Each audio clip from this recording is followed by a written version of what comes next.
Oxygène sort tous les ans, désormais, c'est la 4e année, un baromètre sur la satisfaction des juristes au travail, parce que ça nous apparaît important de sonder cette satisfaction pour voir si les gens étaient contents, heureux.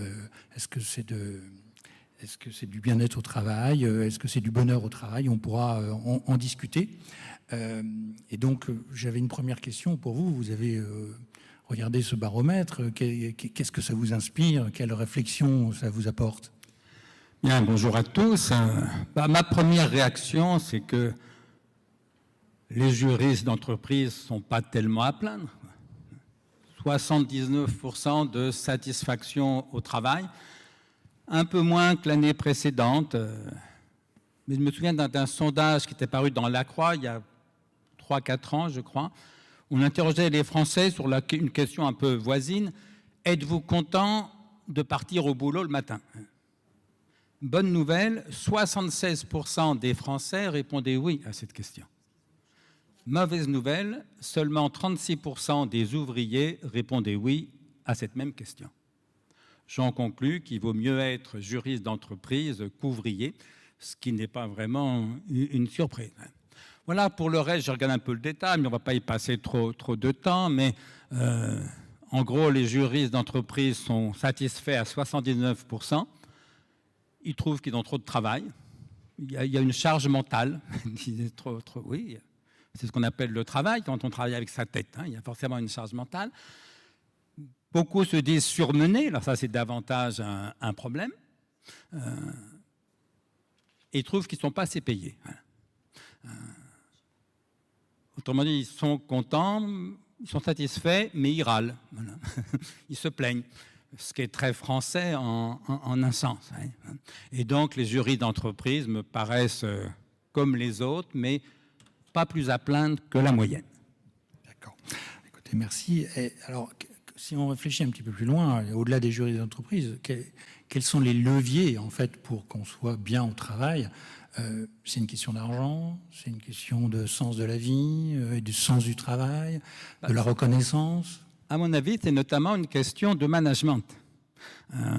Or, ici, je m'adresse à des managers, puisque je ne m'adresse pas à des jurys d'entreprise, je m'adresse essentiellement à des directeurs de services juridiques, des directeurs juridiques dans l'entreprise.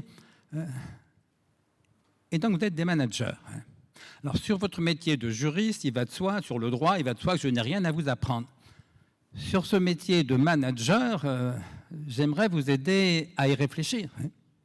D'autant que je crains qu'on ne vous l'ait jamais appris, ce métier. Vous avez fait des études de droit, pas des études de management. Et ça, ce n'est pas propre aux jurys d'entreprise, c'est propre aux managers en France. La plupart de nos managers ont fait des études d'ingénieur ou de droit. Autrement dit, ce sont soit des ingénieurs, soit des experts, soit des juristes. Et comme ils sont bons, comme ingénieurs, comme experts, comme juristes, on les bombarde managers, comme si c'était le même métier. Mais ce n'est pas du tout le même métier. Un ingénieur, il travaille sur des objets concrets ou abstraits, mais des objets. Un juriste travaille sur des textes, de la jurisprudence, que sais-je. Un manager ne travaille pas sur des objets ou sur des textes. Il travaille sur des sujets humains. Il travaille avec des sujets. C'est complètement différent. Et donc, la vraie question, quand on est directeur d'un service juridique, c'est de se demander avec qui est-ce qu'on travaille? Avec des êtres humains. Or, c'est quoi un être humain? C'est ça la vraie question. Alors, moi, je fais mienne deux formulations. La première est d'Aristote. Le désir est l'unique force motrice. La deuxième est de Spinoza. Le désir est l'essence même de l'homme, de la femme, de l'être humain. Autrement dit, nous sommes des êtres de désir. Eh bien, ça, il me semble que ça dit quelque chose d'essentiel sur votre métier de directeur juridique, de manager. Parce que si le désir est l'unique force motrice, Aristote, si le désir est l'essence même de l'homme, Spinoza, bref, si nous sommes des êtres de désir, un dirigeant d'entreprise, DG, DRH, directeur financier, directeur commercial, directeur juridique, si nous sommes des êtres de désir, Un dirigeant d'entreprise, c'est d'abord et avant tout un professionnel du désir de l'autre. Professionnel du désir de cet autre particulier qui est le client, c'est ce qu'on appelle le marketing. Professionnel du désir de cet autre particulier qui est le salarié, le collaborateur, c'est ce qu'on appelle le management. Alors en tant que directeur juridique, j'imagine que le marketing est moins votre problème, mais en tant que directeur juridique, vous êtes les managers des juristes d'entreprise. Et donc, il y a deux questions à se poser, me semble-t-il, pour vous. Il y en a 1000, mais notamment deux que je vais retenir. Qu'est-ce qui fait courir les juristes d'entreprise? Après quoi courent-ils? Alors, qu'est-ce qui fait courir les juristes d'entreprise? J'ai répondu, le désir, puisque le désir est l'unique force motrice. Oui, mais alors, si c'est le désir qui les fait courir, après quoi courent-ils? Alors, est-ce qu'ils courent après le travail? Évidemment, non. D'ailleurs, pour dire la vérité, travailler, ils ne préféreraient pas. C'est pour ça que vous faites un métier difficile, parce que votre travail de manager, concrètement, c'est quoi? Votre travail, c'est de faire travailler les autres. Eh bien, je vais vous dire, les autres, travailler, ils ne préféreraient pas. Alors, bien sûr, tous vos collaborateurs préfèrent travailler dans vos services plutôt qu'être chômeurs, bien sûr. Mais tous, ou presque tous sans doute, préféreraient être rentiers plutôt qu'avoir besoin de travailler dans vos services pour gagner leur vie. D'ailleurs, posez-vous la question de savoir quel pourcentage de vos collaborateurs continueraient à travailler dans vos services juridiques s'ils avaient gagné ne serait-ce que 60 millions d'euros au loto européen. Comme il y a quelques années, un pizzaiolo de Chambéry. Combien continueraient à travailler chez vous? Eh bien, la réponse qui tendanciellement sera très proche de 0%. Bah oui, le pizzaiolo, il a arrêté de travailler, bien sûr. La réponse qui tendanciellement sera très proche de 0% dit assez clairement l'essentiel. C'est à savoir que pour la quasi-totalité de vos collaborateurs, être juriste d'entreprise, ça n'est pas d'abord une vocation, ça n'est pas d'abord un plaisir, c'est d'abord une contrainte. Et bien sûr, il est difficile de faire bien faire aux autres quelque chose qu'ils ne font que parce qu'ils sont contraints de le faire. Eh bien, cette difficulté-là, c'est exactement la difficulté de votre métier. Pas en tant que juriste, mais en tant que manager. Donc, est-ce que vos collaborateurs courent après le travail? Non, je l'ai dit, travailler, ils ne préféreraient pas. Est-ce qu'ils courent après la morale, la vertu, cette fameuse valeur travail dont on nous rebat les oreilles depuis des années? Évidemment, non. Et ils ont bien raison. C'est que le travail n'est pas une valeur morale. C'est une valeur marchande. C'est pour ça qu'on le paye. Ce n'est pas une valeur morale. Que je sache, il n'est pas écrit dans les évangiles, travaillez, et c'est un athée qui vous le rappelle, il n'est pas écrit dans les évangiles, travaillez les uns et les autres comme votre Père du ciel travaille. Il est écrit, aimez-vous les uns et les autres comme votre Père du ciel vous aime. C'est sensiblement différent. L'amour est évidemment une valeur morale, le travail, évidemment, n'en est pas une. D'ailleurs, il y en a quelques-uns parmi vous qui ont le sentiment que leur valeur morale personnelle baisse spectaculairement dès qu'ils s'autorisent quelques semaines de vacances, vous me permettrez d'y voir moins de vertus que de possibles pathologies. Donc, vos collaborateurs ne courent pas après le travail, ils ont raison, le travail, ce n'est pas une fin en soi, ce n'est qu'un moyen. Vos collaborateurs ne courent pas après la prétendue valeur morale du travail, ils ont raison, le travail n'est pas une valeur morale, c'est une valeur marchande. Alors, est-ce que vos collaborateurs, les jurys d'entreprise, courent après l'argent? Ah bah oui, quand même, c'est d'abord pour ça qu'ils travaillent. C'est ce qu'on appelle le salariat, oui, bien sûr. Sauf que, comme me l'a dit un jour un chef d'entreprise, l'argent, ça n'a jamais motivé personne. L'argent, me disait-il, ça rend motivable.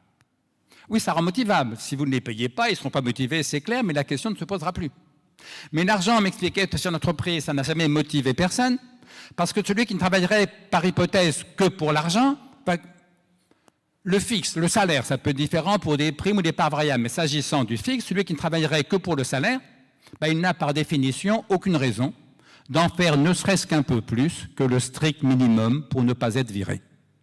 Or, la motivation, ça commence justement quand on en fait au moins un peu plus que le strict minimum pour ne pas être viré. Et puis, comme me l'a dit un autre chef d'entreprise lors d'un autre séminaire, il me disait, oui, bien sûr, mes salariés travaillent pour le salaire. Si j'arrête de les payer, ils arrêtent de travailler, c'est clair. Cela dit, ajoutait-il, le salaire, ce n'est pas moi qui le fixe, c'est le marché du travail. Et oui, il y a un marché du travail. Aucune entreprise ne peut payer ses jurys d'entreprise 30 ou 40% de plus que la concurrence. Donc, me disait-il, le salaire, ce n'est pas moi qui le fixe, c'est le marché du travail. Si bien que ma valeur ajoutée de manager, me disait-il, elle n'est pas dans le salaire. Elle est dans les autres raisons que le salaire que mes collaborateurs ont de venir travailler chez moi et surtout de rester à travailler chez moi. Et il concluait en me disant, écoutez, j'ai beau tourner le problème dans tous les sens, la seule réponse que je trouve, c'est que s'ils viennent travailler chez moi, s'ils restent à travailler chez moi, c'est qu'ils y trouvent un certain plaisir, un certain bonheur. Il me semble qu'il avait évidemment raison. Qu'est-ce qui fait courir les jurys d'entreprise? Le désir. Après quoi courent les jurys d'entreprise? Pas après le travail, pas après la prétendue valeur morale du travail, pas seulement après l'argent. Ils courent d'abord après le bonheur. Pourquoi viennent-ils bosser chez vous? Pour être heureux, bien sûr, parce qu'on est plus facilement heureux quand on gagne sa vie que quand on est au chômage ou dans la misère. Qu'est-ce qui fait courir les jurys d'entreprise? Le bonheur. Ce que disait le romancier Stendhal au XIXe siècle, Stendhal écrit quelque part assez joliment, « La chasse au bonheur est ouverte tous les matins. » Oui, y compris les jours ouvrables, y compris pour les jurys d'entreprise. Sauf que ça ne veut pas dire que ceux qui travaillent sont heureux au boulot. Ils viennent bosser parce qu'ils courent après le bonheur, comme tout le monde. Oui, mais pour une partie d'entre eux, peut-être même pour certains jurys d'entreprise, le bonheur commence à 17h30, 18h, quand ils quittent la boîte. C'est dommage d'attendre la fin de la journée pour commencer à être heureux. Pour d'autres, y compris quelques jurys d'entreprise, le bonheur commence le vendredi soir. C'est con d'attendre la fin de la semaine pour commencer à être heureux. Pour d'autres, le bonheur commence le 1er juillet ou le 1er août, au début des grandes vacances. C'est quand même con d'attendre la fin de l'année scolaire pour commencer à être heureux. Pour d'autres, croit-il, le bonheur commencera au début de leur retraite. Alors là, c'est vraiment très très con d'attendre la fin de la vie pour commencer à être heureux. Et donc, tout le monde travaille pour être heureux. C'est ça qui fait courir les jurys d'entreprise. Ça ne veut pas dire qu'ils sont tous heureux au boulot. Vous allez me dire, ça c'est leur problème, c'est pas le mien. Si, c'est le vôtre, puisque vous êtes manager. Parce qu'au fond, quel est l'intérêt majeur de l'entreprise qui vous emploie? Bien sûr, d'avoir les meilleurs collaborateurs. Or, dès lors que tout homme veut être heureux, tout homme, toute femme, vous n'aurez les meilleurs collaborateurs, vous ne garderez les meilleurs collaborateurs. Que s'ils ont le sentiment qu'ils sont plus heureux en travaillant chez vous, qu'ils ne le seraient en travaillant dans une autre entreprise. Et donc, le bonheur professionnel des collaborateurs est un enjeu non seulement managérial décisif, mais c'est un enjeu économique décisif. Au fond, en tant que directeur juridique, vous êtes payé pour que l'entreprise dispose des meilleurs jurys d'entreprise. Il faut donc les attirer, les recruter, les fidéliser, les motiver.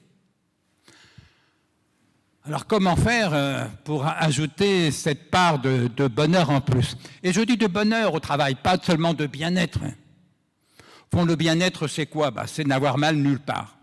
Je ne sais plus quel humoriste le disait, je crois que c'était proche, je crois. Je n'ai mal nulle part, sauf quand j'appuie. Ça, c'est le bien-être.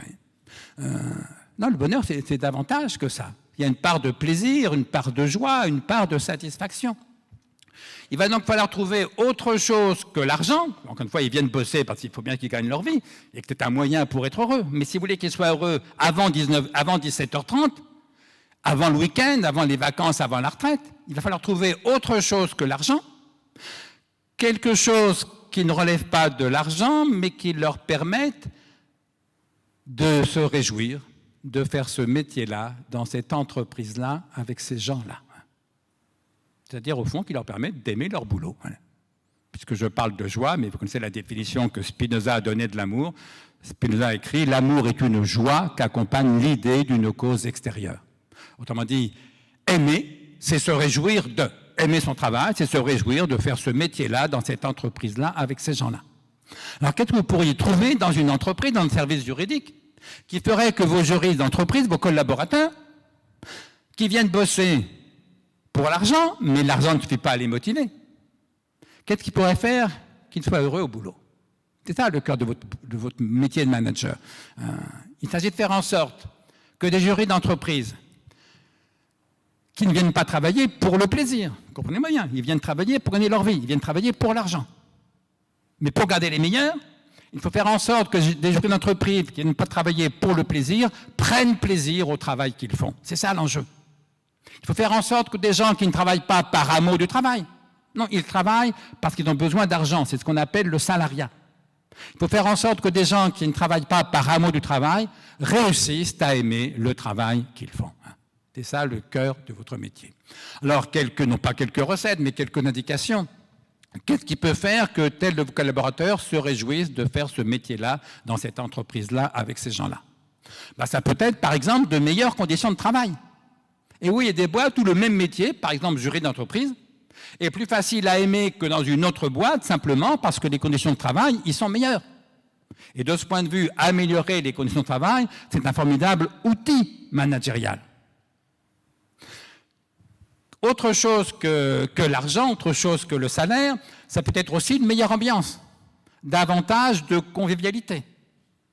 Vous savez, il y a des boîtes, y compris des services juridiques, où on vient bosser le matin, la gorge un peu nouée d'angoisse, parce qu'on sait que l'ambiance va peser une tonne, que tout le monde fait la gueule à tout le monde, qu'il y a de vieilles haines rancies dans les bureaux ou les couloirs. Alors qu'à l'inverse, il y a d'autres boîtes ou d'autres services juridiques où on vient bosser le cœur léger le matin parce qu'on sait que l'ambiance sera légère, chaleureuse, détendue, qu'à la limite, on va retrouver une bande de copains. C'est pas du tout la même chose.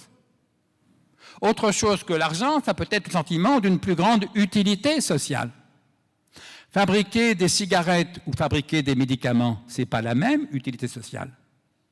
Fabriquer du Mediator ou fabriquer un bon médicament, c'est pas la même utilité sociale. Aider une entreprise à respecter la loi tout en étant performante, ou l'aider éventuellement à violer la loi, c'est pas la même utilité sociale. Autre chose que l'argent, ça peut être davantage de respect, davantage de reconnaissance, y compris de la part du manager, y compris de la part du directeur juridique. Autre chose que l'argent, autre chose que le salaire, ça peut être le sentiment de participer à une aventure collective exaltante, d'être relié aux autres, de faire partie d'une communauté, parce que le travail crée du lien, et nous avons tous besoin de liens. Autre chose que l'argent, ça peut être le sentiment de progresser soi-même davantage, de s'épanouir soi-même davantage. Vous savez, il y a des boîtes ou des boulots, y compris parfois juristes d'entreprise, vous le faites pendant 15 ans, et au bout de 15 ans, vous vous retournez, rien n'a changé, on n'a rien appris, on n'a pas progressé. Simplement, on est 15 ans plus vieux, et donc, évidemment, davantage fatigué. Alors qu'il y a d'autres boîtes ou d'autres boulots, d'autres services juridiques, vous y bossez pendant 15 ans. Sauf qu'au bout de 15 ans, vous vous retournez et vous vous dites « mais c'est dingue ce que j'ai changé, ce que j'ai appris, ce que j'ai progressé. » C'est pas du tout la même chose. Autre chose que l'argent, ça peut être le sentiment de travailler en harmonie avec ses valeurs morales personnelles, sans avoir besoin de les mettre dans sa poche avec un mouchoir dessus pendant 35 heures ou un peu plus par semaine. Etc., etc., etc. Si vous voulez attirer les meilleurs, fidéliser les meilleurs, motiver les meilleurs, ne comptez pas sur le salaire, il est nécessaire mais ça ne suffira jamais. Ne comptez pas sur je ne sais quelle vocation d'amour du travail ou de valeur morale du travail. Bref, si vous comptez sur des leçons de morale pour motiver vos collaborateurs, vous avez de gros soucis à vous faire. Demandez-leur ce que vous pouvez faire pour faire qu'ils aient le sentiment qu'ils sont plus heureux en travaillant dans votre service qu'ils ne le seraient en travaillant dans un service juridique d'une autre entreprise. Et c'est pour ça que la question du bonheur au travail est un enjeu décisif d'un point de vue managérial, mais plus généralement d'un point de vue économique. Encore une fois, l'intérêt majeur d'une entreprise, c'est d'avoir et de garder les meilleurs collaborateurs. Vous n'y parviendrez que si et seulement si ils ont le sentiment qu'ils sont plus heureux en travaillant chez vous qu'ils ne le seraient en travaillant ailleurs.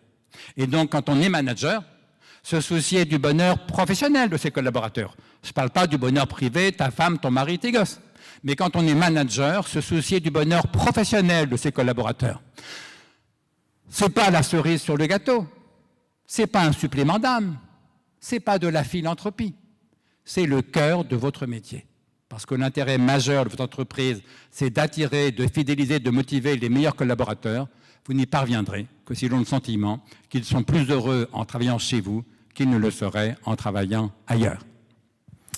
Merci beaucoup. Juste un dernier point peut-être sur l'IA qui arrive et qui bouleverse forcément le métier des juristes.